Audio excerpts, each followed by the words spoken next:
Lamb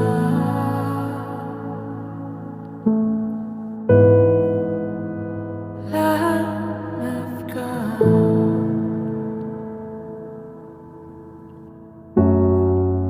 have mercy on us.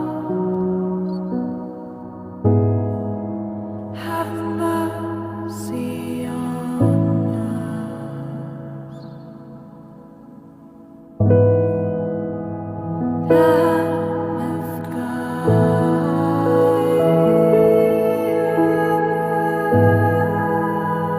Lamb of God. Kita berjumpa kembali dalam pembinaan atau pengajaran ya tentang doa Yesus untuk kita lebih memperdalam ya kekayaan doa Yesus yang dimana melalui doa Yesus ini pertama-tama membawa kita untuk semakin dekat dengan Tuhan Yesus. Dan tentunya kalau kita dekat Tuhan Yesus, menyatu dengan Tuhan Yesus, kita juga dibimbing oleh Roh Kudus-Nya. Karena itu dalam kesempatan ini saya akan membawakan tema yaitu doa Yesus menata batin kita agar Roh Kudus makin menyala. Ya, memakai kata makin menyala karena Roh Kudus juga disimbolkan dengan api. Dan dalam kesempatan ini sebetulnya saya akan menyoroti yaitu doa Yesus dan bertumbuhnya karisma Roh Kudus. Jadi karya Roh Kudus salah satunya adalah karisma Roh Kudus. Mungkin bagi mereka yang aktif dalam karismatik atau pembaruan hidup dalam roh tidak asing dengan karisma Roh Kudus. Tetapi karisma itu nanti kita akan lihat tidak hanya karisma dalam karismatik saja, tetapi ada karisma-karisma yang lain yang sebetulnya juga adalah karisma atau pemberian dari Roh Kudus. Pertama-tama kita sadari bahwa hidup sebagai anak Tuhan yang dimana kita sudah dibaptis, tidak mungkin hidup kita tanpa Roh Kudus. Ya, Roh Kudus diberikan untuk menyertai kita, membimbing kita, mengarahkan kepada kebenaran, dan menolong kehidupan kita, dan terutama menjadikan kita anak Allah. Di mana semua orang yang digerakkan Roh Allah adalah anak Allah. Nah, ini perlu kita sadari terus-menerus bahwa kita adalah anak Tuhan. Kalau anak Tuhan ya berarti hidup dalam bimbingan Tuhan, yaitu dalam bimbingan Roh Allah. Roh Kudus memberikan rahmat pengudus atau gratia gratum faciens melalui sakramen baptis. Ya. Rahmat ini membebaskan kita, pembaptisan ini dari dosa, ya, menjadikan kita anak Allah dan memampukan untuk hidup kudus. Dan masih banyak lagi tentunya rahmat yang kita peroleh melalui pembaptisan. Dan pertumbuhan rahmat pengudus didukung oleh yaitu kebajikan teologal, yaitu yang dicurahkan oleh Tuhan dalam rahmat pembaptisan, yaitu iman, harapan, dan kasih. Nah, inilah rahmat-rahmat yang kita peroleh dalam pembaptisan. Dan di dalam karismatik ada doa pencurahan Roh Kudus. Tetapi memang di dalam bahasa Inggris ada disebut baptisan Roh Kudus ya, tetapi lebih tepatnya bagi kami, yaitu pencurahan, ya, karena kalau baptisan Roh Kudus itu nanti akan mengacaukan arti pembaptisan kita, yaitu pembaptisan dalam nama Allah Bapa, Putra dan Roh Kudus, ya. Supaya tidak membingungkan, ya, kita tidak memakai baptism of the Holy Spirit, tetapi memakai pencurahan Roh Kudus. Nah, di dalam karismatik ini, pencurahan Roh Kudus membangkitkan kembali rahmat-rahmat yang kita peroleh dalam pembaptisan. Ya. Karena apa? Orang yang dibaptis misalnya pada waktu masih bayi. Nah, itu ketika bertumbuh, memang pasti rahmat bekerja, tetapi rahmat juga bekerja dengan kodrat kita, yaitu dari orang yang menerima rahmat pembaptisan itu. Tetapi seringkali juga kita juga alami kurang bekerja dengan rahmat itu.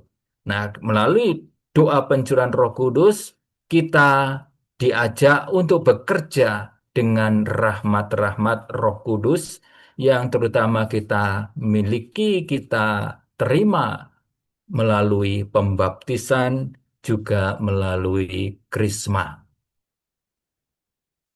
Lalu kita melihat ada dua kelompok karunia Roh Kudus.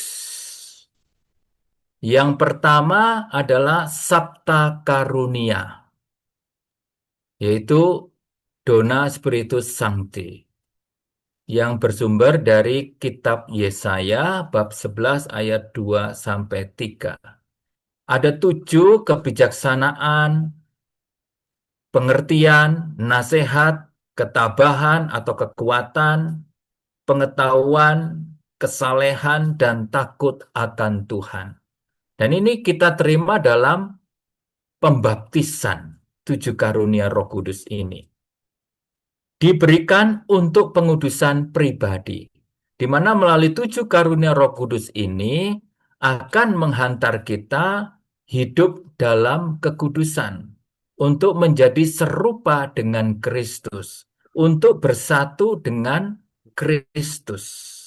Nah, ini 7 karunia Roh Kudus ini sangat menolong kita, membantu kita. Karena itulah diberikan kepada kita. Dan 7 karunia Roh Kudus ini menyempurnakan kebajikan teologal dan moral. Nah, ini ada hubungan antara 7 karunia Roh Kudus dan juga kebajikan. Ini ada juga dalam YouTube, ya, juga saya berikan di situ. Kemudian tumbuh bersama rahmat pengudus sejak baptisan.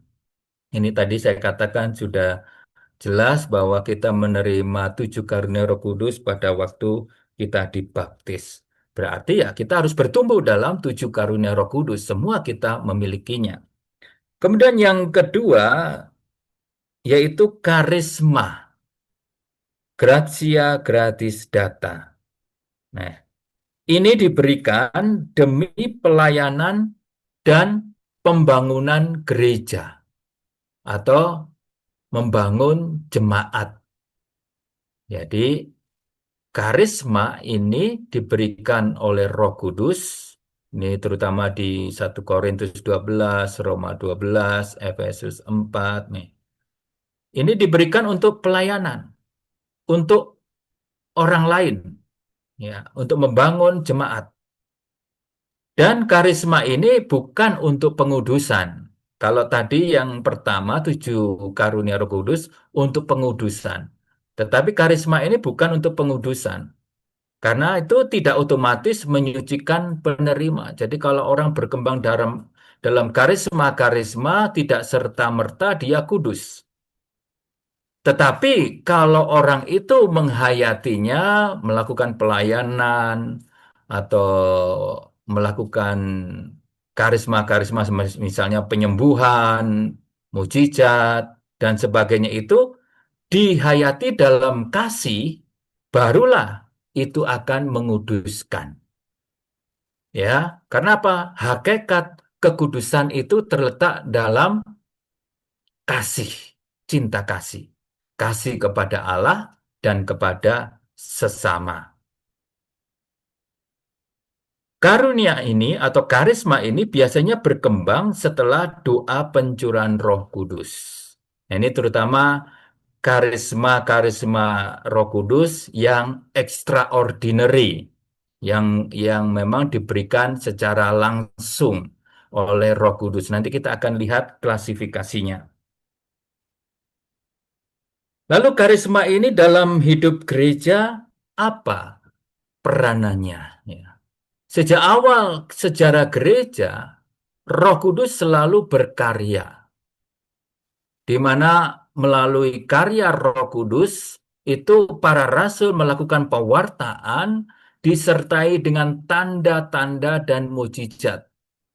Memang Yesus lebih dahulu memberikan teladan, lalu para murid setelah Pentakosta, Roh Kudus turun atas gereja, atas para rasul, lalu mereka pergi mewartakan Injil dengan kuasa Roh Kudus. Gereja tetap hidup, dinamis, dan diperbarui karena Roh Kudus. Karena itulah gereja Katolik bisa sampai ya sekitar 2000 tahun ya. Ini tetap berdiri kokoh. Itu karena Roh Kudus. Gereja Katolik tetap satu. Yang tidak mau menyatu dengan gereja Katolik ya terpisah dan mereka juga akhirnya juga terpecah-pecah juga. Ya. Sedangkan gereja Katolik tetap satu, yaitu dari mulai pemimpinnya Petrus sampai sekarang pausnya adalah Paus Leo ke-14 dan nanti seterusnya. Gereja sangat membutuhkan karisma-karisma untuk menghadapi tantangan zaman. Ya, karisma tadi jelas untuk pelayanan, untuk membangun jemaat, untuk membangun gereja. Maka dalam tantangan zaman, tantangan gereja diperlukan karisma. Tanpa Roh Kudus, gereja Katolik tidak dapat bertahan. Ya.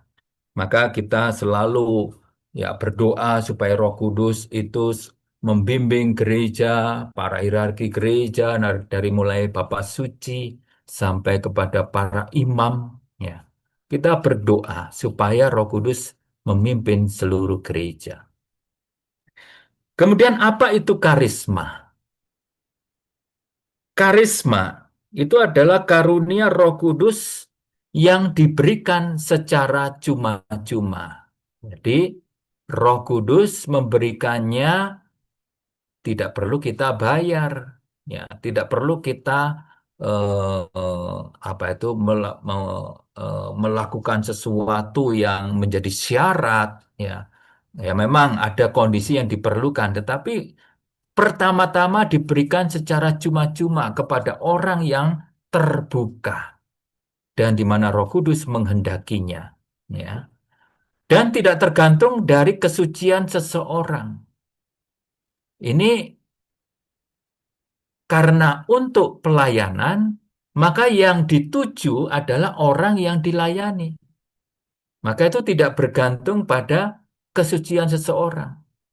Kalau bergantung kepada kesucian seseorang, maka ya akan sulit dalam arti bahwa karya Roh Kudus akan berkarya lebih luas, akan sulit. Karena apa? Kita semua banyak orang berdosa, ya kan? Kita semua punya kelemahan, ya. Paling orang-orang kudus, ya. Tapi orang-orang kudus kita ingat mereka itu rendah hati.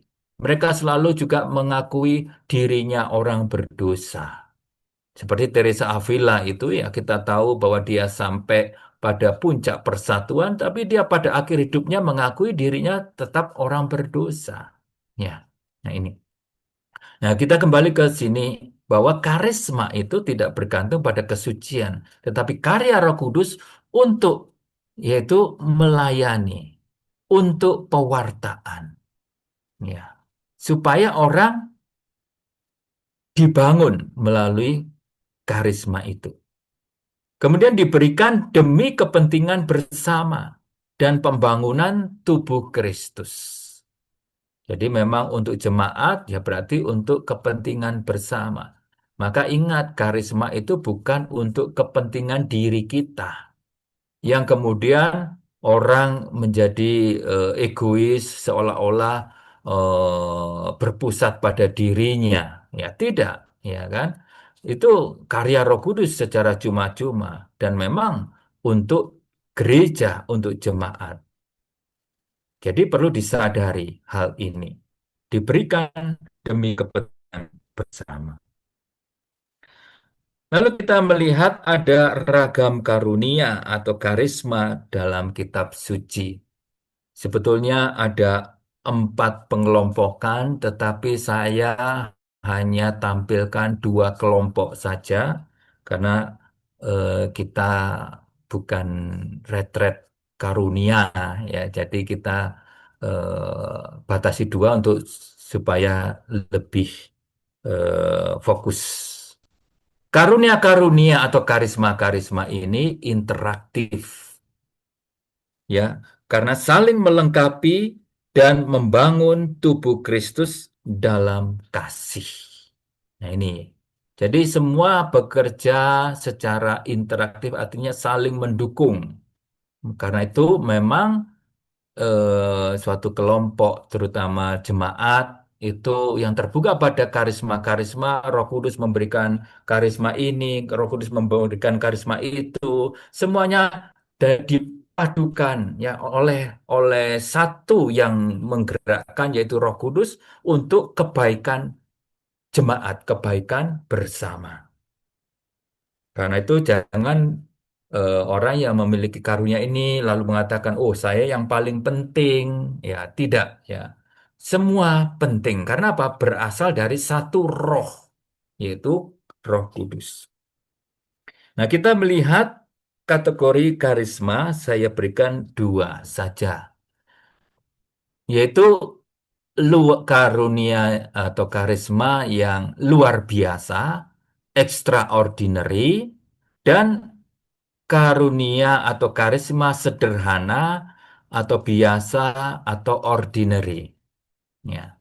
Yang luar biasa, extraordinary, itu yang sering dikenal dalam pembaharan karismatik, ada 9 karisma. Ya. Yaitu ada bahasa roh, penafsiran bahasa roh, nubuat, sabda pengetahuan, penyembuhan, mujizat, hikmat, ada iman, dan discernment, membedakan roh. Nah, ini tujuannya adalah menjadi tanda kuasa Allah untuk meneguhkan iman umat, untuk memberikan kesaksian bagi dunia bahwa Allah itu hidup, bahwa Yesus itu hidup. Nah, inilah melalui karisma-karisma yang diberikan secara langsung ini. Kemudian yang sederhana, biasa atau ordinary, yaitu mengajar, penginjilan, pelayanan atau diakonia, menasehati atau meneguhkan, membagi dengan murah hati, yaitu kemurahan hati, ya. Kemudian memimpin, keramah tamahan, hospitalitas, lalu karunia seni dan musik liturgi. Nah, itu. Nah, itu ada dalam dasar kitab sucinya dalam Roma 12, 6 sampai 8, 1 Korintus 12 ayat 28. Dan sebetulnya masih banyak karisma yang lain. Ya, ada yang merinci sampai 24 karisma, ya. Nah, ini saya tidak berikan dalam kesempatan ini. Nah, yang biasa ini, yang ordinary ini adalah membantu kehidupan sehari-hari gereja, memperkuat persekutuan umat. Ya, sama juga untuk pelayanan. Tetapi ada perbedaan keduanya ini, yaitu di mana karisma yang extraordinary itu menekankan kuasa Roh Kudus yang bekerja secara langsung. Next, ya. Dan supranatural tengah jemaat. Jadi karya Roh Kudus di mana dicurahkan pada saat itu juga memang diperlukan extraordinary ya dari diberikan secara langsung oleh Roh Kudus dan supranatural artinya mengatasi natural kita, mengatasi kodrat kita ya adikodrati. Ya ini ya. Nah inilah pemberian langsung dari Roh Kudus yang memang diberikan untuk pembangunan jemaat yang tadi berbagai macam karisma. Kemudian yang karisma sederhana atau biasa, ordinary, itu lebih menyoroti karunia pelayanan sehari-hari yang bisa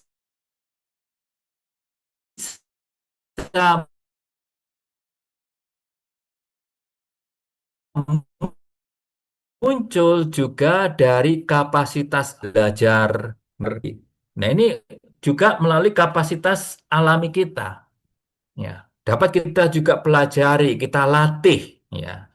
Tetapi dengan karisma ini berarti apa? Ada juga karya Roh Kudus. Ya. Ya, berarti apa? Ditinggikan, diangkat, disempurnakan oleh Roh Kudus. Maka bagi Anda yang mengajar, misalnya Anda katekese, Anda sudah persiapkan, ya. Lalu tiba-tiba ada inspirasi pada waktu itu, ya, untuk mengajar lebih detail. Lalu ada pemahaman yang lebih jelas, ya. Lalu Anda dapat mengajar dengan lebih baik. Nah, inilah ditinggikan oleh Roh Kudus itu, ya, dicurahkan juga. Nah, tetapi kita sudah mempersiapkan diri untuk mengajar itu. Jadi kalau misalnya seperti sekarang ini saya mengajar ya, jangan kemudian mencobai Roh Kudus. Wah, yang penting Roh Kudus berkarya. Saya tidak perlu persiapan. Wah, tunggu saja antena untuk menangkap gaya Roh Kudus. Apa itu inspirasi. Nah, ini namanya mencobai ya. Kita bukan masuk dalam pengajaran ini extraordinary, bukan ya, bukan extraordinary tapi ordinary, yaitu biasa yang memang perlu kita latih, tapi nanti akan disempurnakan oleh Roh Kudus dengan bahkan kata-kata yang diucapkan bisa menyentuh hati orang. Nah, ini adalah karya Roh Kudus, ya kan? Dan apa itu penjelasan-penjelasan yang di luar yang kita siapkan. Nah, itu tetapi memperjelas. Nah, inilah karisma Roh Kudus bekerja melalui yang ordinary. Kemudian hubungan doa Yesus dengan karya Roh Kudus. Penting ditegaskan menurut ajaran gereja, doa Yesus tidak menghasilkan karisma, ya. Tetapi doa Yesus ini kalau kita rutin, setia, tekun, tulus, ya, melakukan doa Yesus ini, maka akan memurnikan dan menata hati kita sehingga Roh Kudus dapat berkarya lebih bebas dalam diri kita. Jadi ini, jadi bukan berarti, oh, saya sekarang mau pelayanan ini, ya kan? Oh, saya mau altar call ini, ya ada persekutuan doa atau ada retret, ada doa pencurahan Roh Kudus mungkin atau mendoakan orang yang sakit. Oh, saya meditasi dulu doa Yesus. Seperti mengecas, wah, oh, setelah doa Yesus 1 jam, wah, saya full power ini, ya kan? Full power ini sudah ini karena saya sudah ngecas ini, ya kan? Tidak, ya tidak begitu. Ya, doa Yesus tidak menghasilkan karisma, tetapi doa ini memurnikan hati kita, menata hati kita sehingga kita siap menerima karya Roh Kudus itu ya untuk berkarya dalam diri kita. Nah, ini. Kemudian tujuan doa Yesus perlu kita ingat ya, kembali bahwa doa yang sederhana ini namun mendalam yaitu di mana kita dalam rumusan yang awal atau yang panjang Tuhan Yesus Kristus Putra Allah kasihanilah aku orang berdosa ini. Atau mungkin kita hanya Tuhan Yesus Kristus, kasihanilah aku atau Tuhan Yesus Kristus, atau yang paling singkat yaitu Yesus.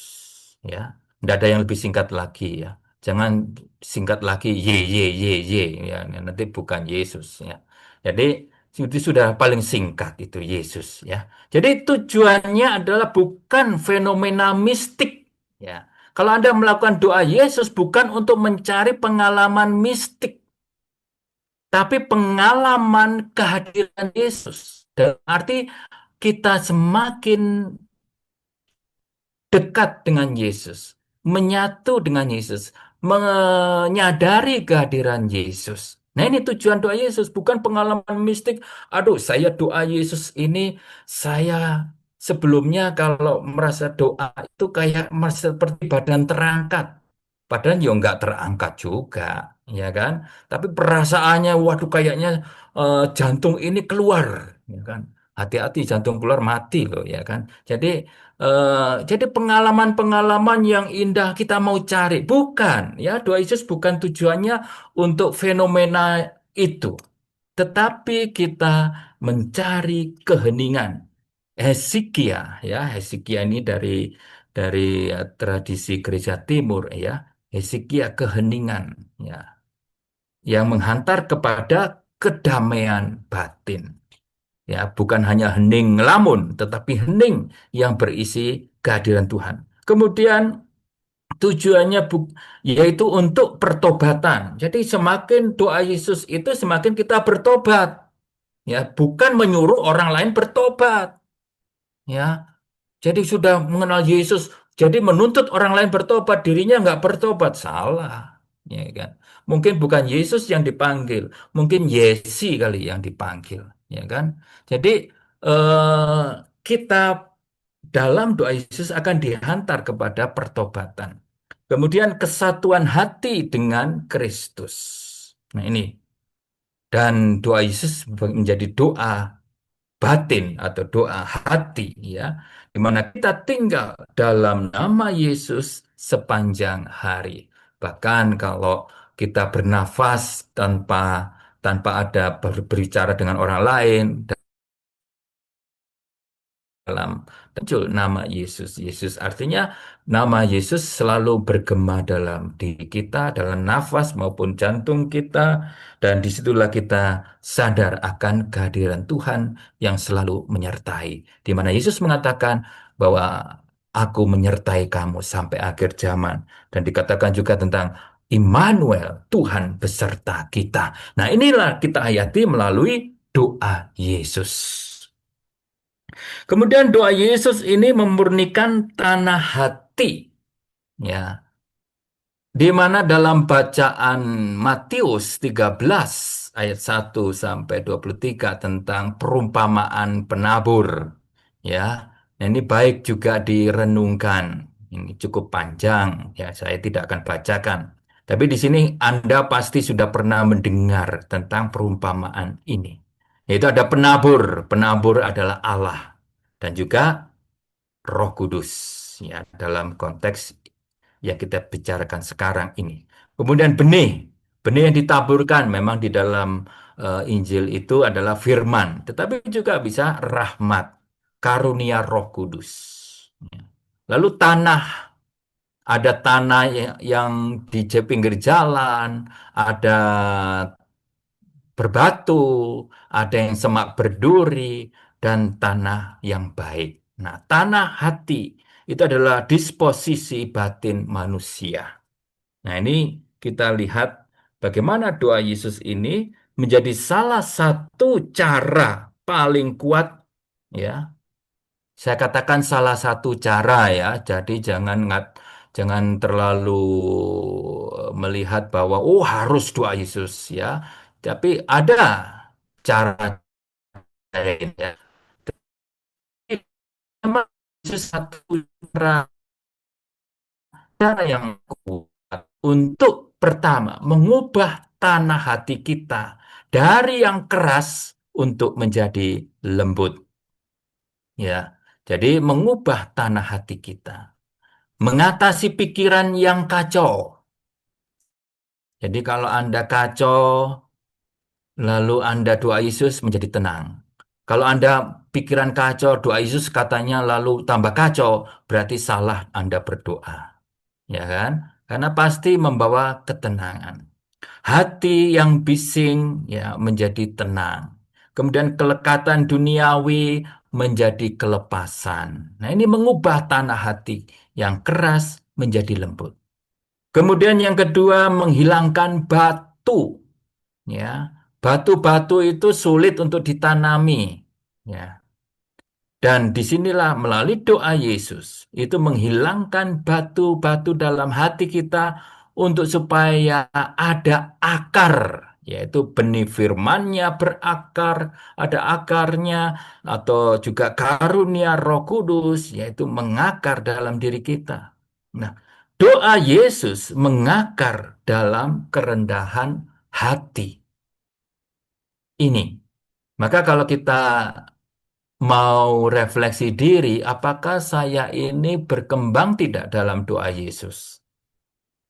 Gampang ngeceknya, yaitu saya semakin rendah hati atau makin sombong, ya, atau semakin bangga, membanggakan diri, atau meremehkan orang lain.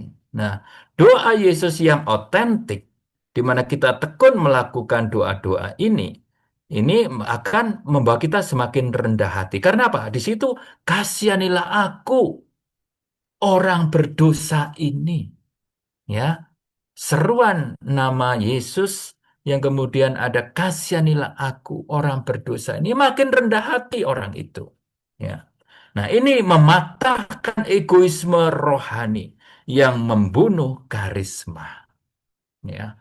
Ada orang yang memang dalam kehidupan rohani ada latihan-latihan rohani, tetapi ya ada yaitu kerakusan rohani, ada juga egois, yaitu apa? Bukan berpusat pada Kristus, tetapi berpusat pada dirinya.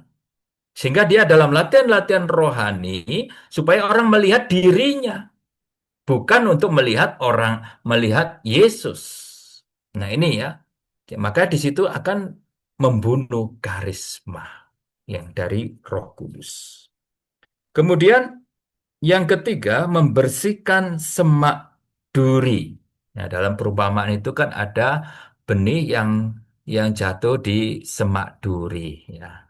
Nah, disinilah durinya adalah kecemasan, kepentingan diri, ambisius. Dalam arti ambisius itu yang negatif, ya.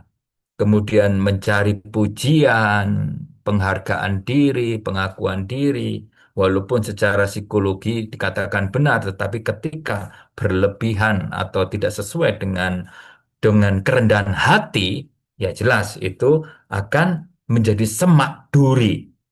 Nah, doa Yesus memotong semak-semak duri itu dengan kehadiran Yesus sendiri, ya, dibersihkan oleh Yesus. Nah, ini juga dalam perumpamaan Yesus pokok anggur itu, ya, di mana yang berbuah pun dibersihkan supaya apa? Lebih banyak berbuah. Nah, ini kita harus siap yang namanya pertobatan itu, pemurnian dari Tuhan melalui doa Yesus ini. Kemudian yang keempat, yaitu menjadi tanah yang baik. Ya, semak durinya dihilangi, batu-batu dihilangkan, lalu tanah diolah menjadi yang baik.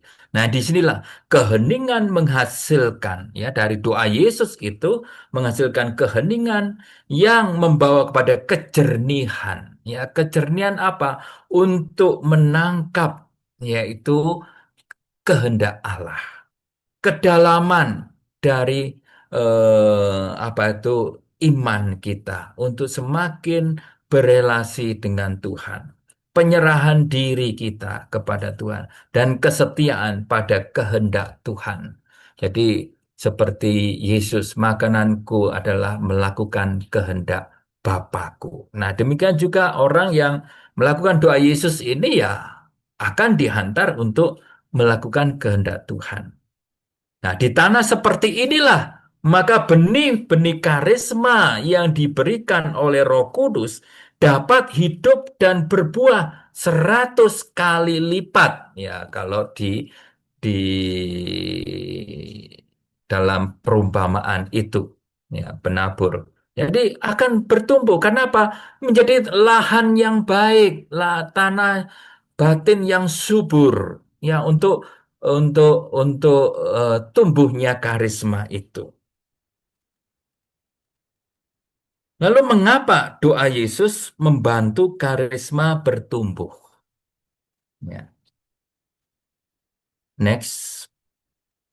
Yang pertama, karena ada keheningan batin. Layarnya, ya, gitu. Ada keheningan batin di mana Roh Kudus dapat berbicara dengan jelas. Ya. Nah, inilah ada keheningan batin. Maka itu ada karisma nubuat, pengetahuan, hikmat. Nah, ini akan membawa orang akan semakin peka, ya, akan dengan adanya keheningan batin ini. Kemudian kerendahan hati. Ego tidak menghalangi karisma, ya. Di mana maksudnya itu dengan adanya kerendahan hati, maka ego kita ini dikikis, ya. Bukan lagi aku yang hidup, melainkan Kristus yang hidup di dalam diriku. Nah, inilah egonya dikikis, dihilangkan. Jadi akhirnya apa? Karena Yesus yang hidup, maka karisma juga akan menyertai semakin hidup. Ya. Kemudian pertobatan berkelanjutan, karena doa Yesus menghantar kita pada pertobatan itu tadi, ya. Kasihanilah aku orang berdosa ini. Nah, pertobatan itu tidak hanya ketika ngaku dosa. Itu sebagai memang kita dapat dikatakan sakramennya, ya. Tapi pertobatan itu ya setiap hari kita bertobat, ya. Karena apa? Berbuat dosa ya setiap hari, bahkan setiap saat. Maka pertobatan terus-menerus. Dan melalui doa Yesus ini kita diantar pada pertobatan yang kemudian memurnikan motivasi kita dalam hal rohani. Bahkan rohani dalam arti pelayanan kita. Dimurnikan. Bukan untuk diri saya, tetapi untuk orang lain. Ya, murni untuk mengasihi orang lain. Kemudian kesatuan dengan Yesus. Dengan doa Yesus itu kita semakin menyatu dengan Yesus, berakar pada Yesus. Dan disinilah karisma selalu berpusat dan berakar juga pada Kristus.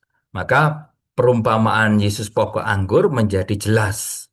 Ya, di mana kalau kita tinggal di dalam Yesus, Yesus tinggal dalam diri kita berbuah, ya, berbuah banyak.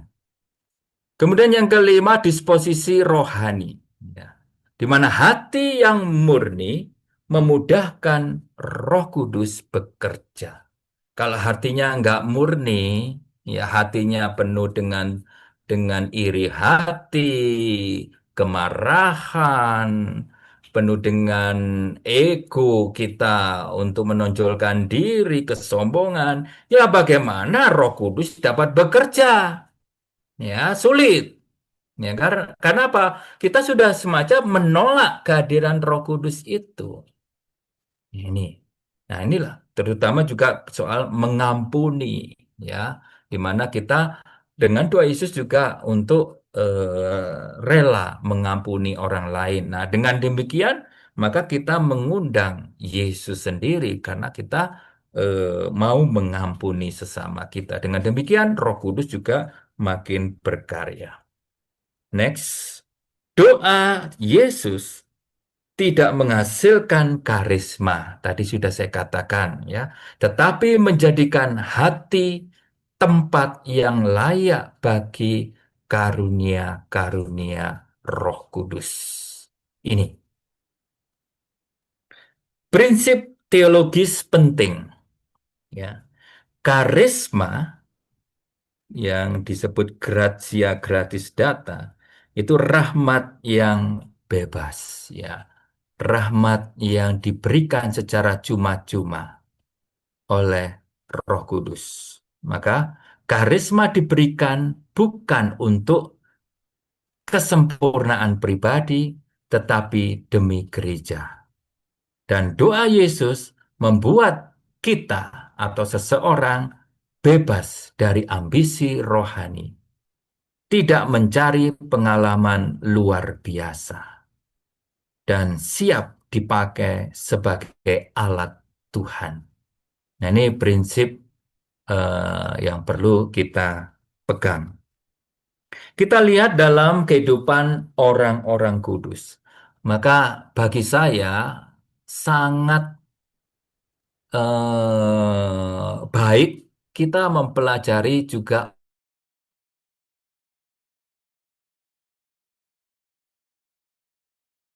karisma supaya jelas perbedaannya ya, dalam arti karismatik dalam Katolik dengan karismatik di luar gereja Katolik ya, yang memang di luar gereja Katolik yang seperti tadi saya katakan memang tidak ada hubungannya dengan kekudusan ya, karisma itu berkembang, tetapi dalam diri orang kudus itu menyatukan.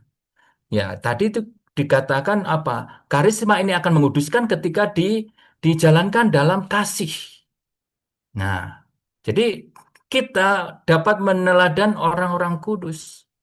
Nah, ini dalam orang kudus itu mereka berkembang dalam cinta kasih kepada Allah dan sesama.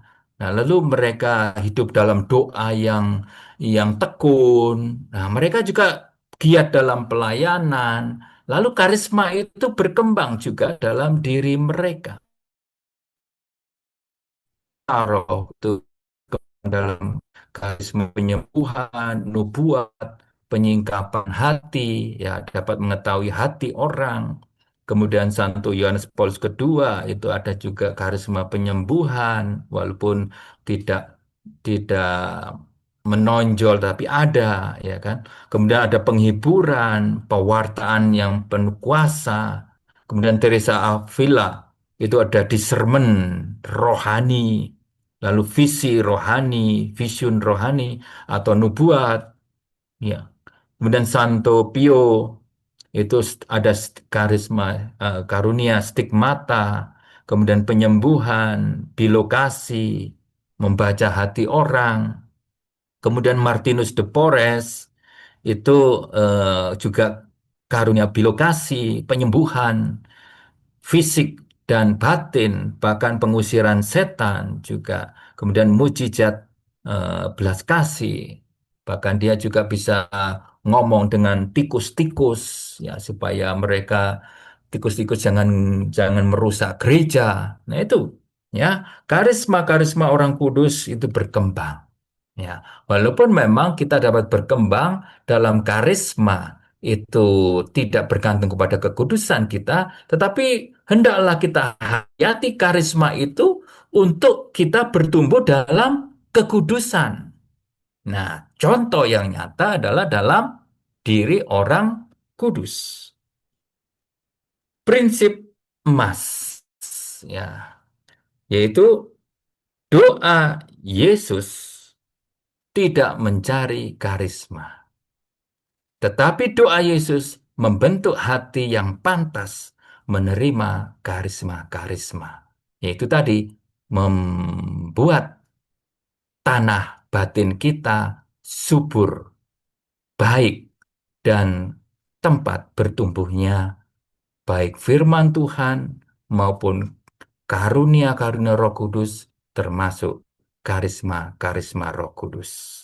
Jadi dengan eh, penjelasan saya ini bukan berarti mengajak Anda bahwa doa Yesus itu untuk mencari karisma, bukan ya, tetapi Anda akan semakin bertumbuh